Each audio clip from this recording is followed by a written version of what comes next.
Darabat nga ba natarante? Magandang araw mga calling up, sana po ay mag-ingat kayo palagi saan man kayo panig ng mundo. Pakisuportahan niyo po ang aking YouTube channel Calling Up Community at sa lahat ng mga reactor ng Calling Up at vlogger. Yun na nga mga calling up, nagpunta nga sina Calling Up Rob, Edo at Erica sa bahay nila Dara para daw ipasyal sila ni Calling Up Rob. Pero nang nadatnan nila itong si Dara ay busy nga ang dalaga sa gawaing bahay. Naglalaba nga siya at sobrang dami nga ng labahin niya. Kasi may pasok daw sa ng Monday to Friday kaya daw Sabado lang ang bakante niya para maglaba.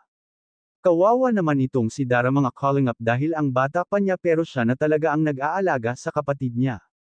Si Bea naman ay nagbabalat ng kamoteng kahoy para daw may makain sila pero sa kalagitnaan ay nahiwa niya ang kamay nito kaya umiiyak itong si Bea. Kaya dali-daling pinuntahan ni Dara si Bea. Nanginginig daw siya nang ginagamot niya ang kamay ng kanyang kapatid. At nag-usap nga sina Calling Up Rob na kawawa nga daw yung sitwasyon nila Dara dahil sila lang dalawa sa bahay nila at puro pa sila babae na nakatira doon. Baka may plano itong si Calling Up Rob, habang hinihintay nila Rob si Dara ay tinulungan na nga ni Erica itong si Dara na maglaba. Kasi tambak talaga ang labahin nito at maaga pa nga daw siya naglaba kasi daming ang labahin.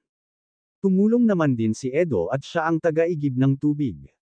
Plano nga ni Calling Up Rob na bilhan si Dara ng washing machine para hindi na ito mahihirapan sa paglaba.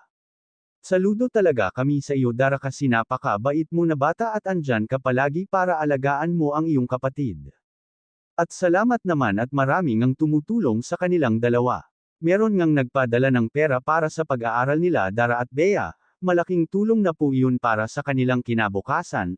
Ipagdasal natin mga calling up na sana po ay maging okay po sila. Hanggang dito na lang mga calling up. Huwag nyo din po kalimutang suportahan ang mag-amang Calling Up Rob at Calling Up Val Santos Matubang.